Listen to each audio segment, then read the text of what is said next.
you for coming today, and I want to welcome you all to Ella Mae Logan Park. We're here for two reasons. One is to rededicate the Ella Mae Logan Park, which has been relocated from one lot to another, and also to unveil the new bus that's behind you that will be used by the Parks and Recreation Department. And today you'll learn how it'll be used in our programs to serve residents at a higher level. So, as I said, we're here to dedicate the park, but and welcome the bus to our fleet. But to a larger extent, we're really celebrating the changes in the Haynie-Sirrine neighborhood and the City of Greenville's commitment to strengthening the quality of neighborhoods. So while today is about places and vehicles to some extent, it's really about the people of Greenville and how the city tries every day to serve you all at the highest level possible. And you've all heard the quote that it takes a village to raise a child, and it also takes a village to shape their community. And in this instance, we've had the support of the City Council, the federal government, the Housing Authority of Greenville, the great legal and creative minds that we have in the city, which you'll learn a little bit more about in a minute, that have really worked hard to put all these projects together. Well, as Dana mentioned, we're here today to rededicate the Ella Mae Logan Park, which 24 years and 1 month ago to the day, May 3rd, 1987, was when this park was initially resurrected. And the park is a ½ an acre in size, and it was originally relocated to be an emphasis to the neighborhood revitalization to provide affordable housing for the Haynie-Sirrine neighborhood. The park improvements totaled $65,700 using both federal CDBG funds and city funds for the project. We have a new playground, a new picnic shelter. It also now meets ADA requirements for accessibility. And one of the coolest features about this park is the retaining wall. As you look at the retaining wall along the side, the city staff used creativity to add an educational component, which has all of the 50 states are located on the side of that wall. And so it's an interactive wall where you can go in and kind of find the states, and we hope to we'll be adding a sign that kind of explains how you go through that process in terms of locating the states. It was conceptualized by the Public Works Department Supervisor David Gala, and I want to really thank him for that, his intuition on that. There is not another park in Greenville that has this feature. One of the things is that neighborhood parks are critical to the quality of life in the neighborhood. And so this park is an outstanding example of what can happen when you bring the neighborhood together, when you bring the city staff together, when you come up with something that has a high quality park where you don't have to cross Augusta Street, you don't have to cross Church Street, you don't have to cross University Ridge. It's right here in the neighborhood, and it's our park, and we're really excited about it being here today. And so we are all extremely excited to dedicate this park in District 3, our park, our family. And so shortly after we go through some other parks, we'll dedicate this park again. Thank you so much. Haynie-Sirrine welcomes all of you here today. We are, I told Dana on the phone yesterday, I'm just giddy. I am truly just giddy. This is fantastic.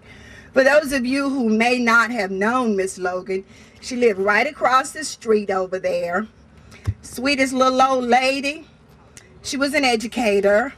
Hence, I'm so glad for the design on the entrance wall, because she was an educator. Never knew Miss Logan to get real mad at anybody. What you think, Lillian? I don't. If she did, it may have lasted that minute. But she dedicated her life to children and to young people. She was a fantastic lady. We are in the process of doing a Greenville Dreams workshop, and one of the questions on one of the sheets that Mr. Davis passed out was that if you could have lunch with anyone, past, present, who would it be? I chose Miss Logan. I just think she is, or was, the most fantastic lady, I tell you. Everybody knew her. She was murdered violently in her home. I don't think any of us that are from Haynie-Sirrine, growing up here, will ever get over that until it is completely solved. But she was a fantastic lady, just a fantastic lady. And we are so proud of Haynie-Sirrine all together. It is coming along so nicely. I am very glad that I am a Greenvillian right about now.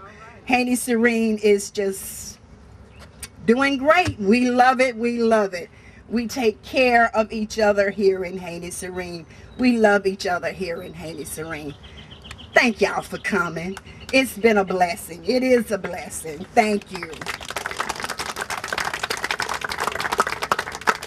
Good afternoon.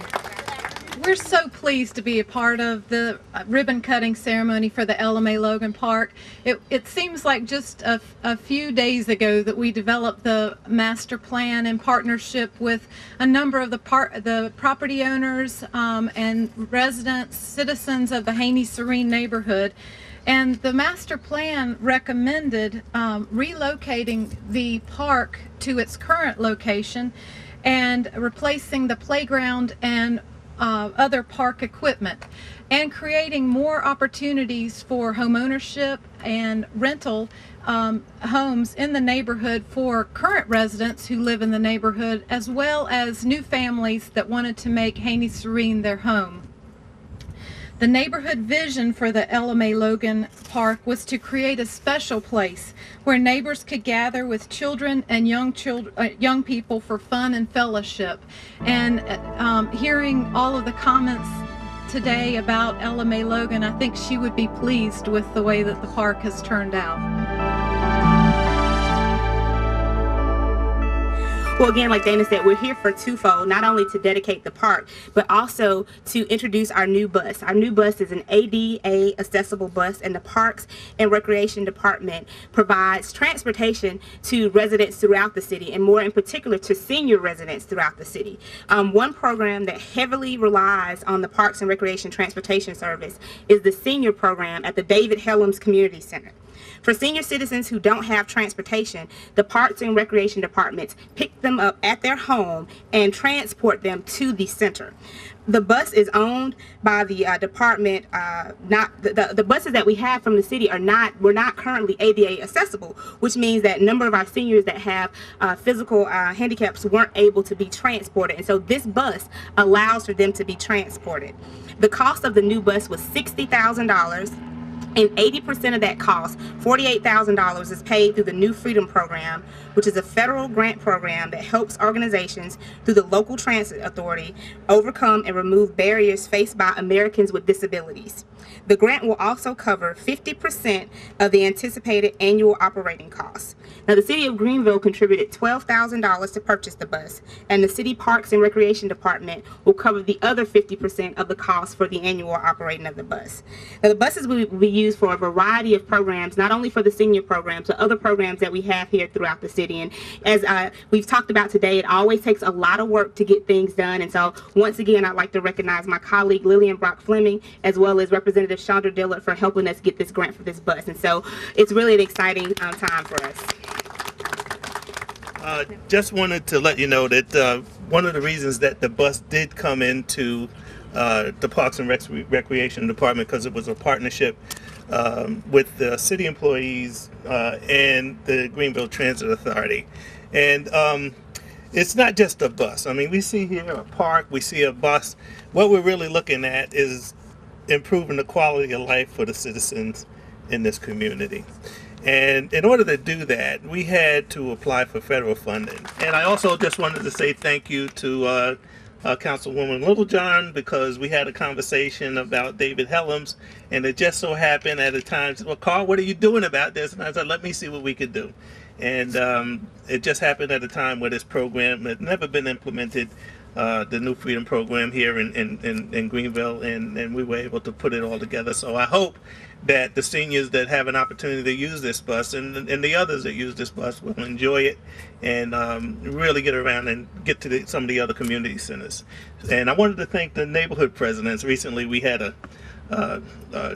presentation to them to talk about public transportation, and I think that they were enlightened and had a chance to see some of the good things that we're doing that are not often talked about, and we'll continue to do those things. And we're taking baby steps right now, but I think over the long haul you'll see that things will improve and the quality of life will improve as a result of that. Thank you very much.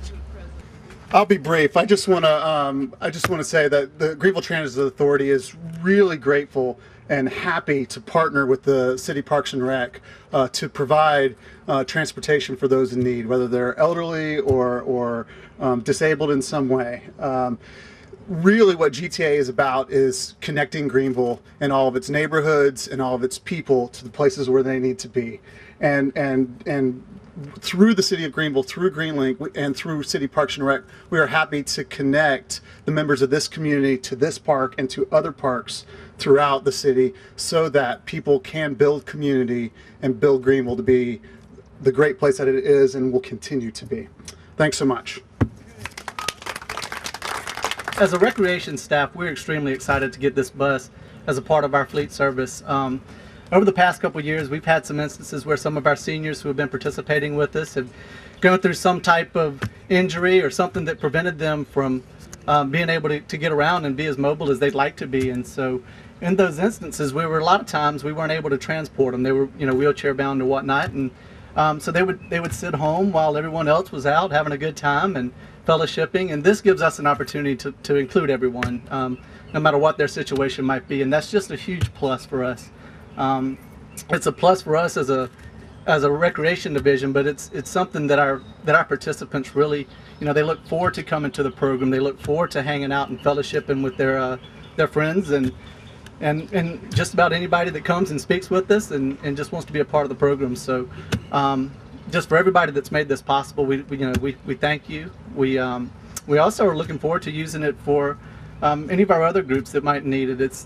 What this does is it takes us from using a 15-passenger van, gives us a capacity to carry more people, so it cuts down on some of the fuel costs that we'll have. It'll cut down on some of the staff costs that we'll have, so it'll just make us as a department run a little more efficiently, and that's what we're all about right now. We're trying to take our programs to the next level and our division to the next level, and this is going to be a huge addition in order to make that happen. So thank you everybody that's made this happen for us. Appreciate it.